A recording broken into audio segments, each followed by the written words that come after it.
প্রাক্তন প্রেমিক হইতে সাবধান। সোহিনীর বিয়ের পর প্রাক্তন প্রেমিক রণজয়কে নিয়ে কটাক্ষ। অভিনেত্রী সায়ন্তনী গুহ ঠাকুর তার রণজয়কে নিয়ে করা বিস্ফোরক মন্তব্যের জবাব দিলেন এবার অভিনেতা নিজেই। দুদিন আগে সায়ন্তনী নাম না করে রণজয়ের দিকে আঙুল তুলে সমাজ মাধ্যমে এক দীর্ঘ পোস্ট করেছিলেন।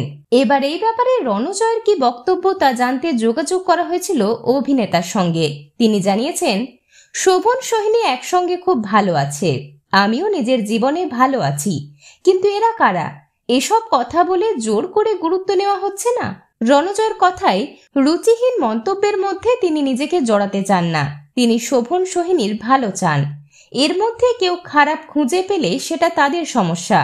অভিনেতার কথায়, যখন একজন মানুষের মধ্যে কিছু খারাপ খুঁজে পাওয়া যায় না, তখন জোর করে খারাপ বলে কেউ ভালো থাকলে থাকুক।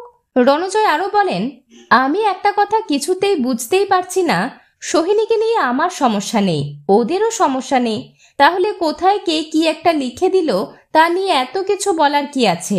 আমার তো মনে হয় না এটা নিয়ে আলোচনার কোনো প্রয়োজন আছে বলে।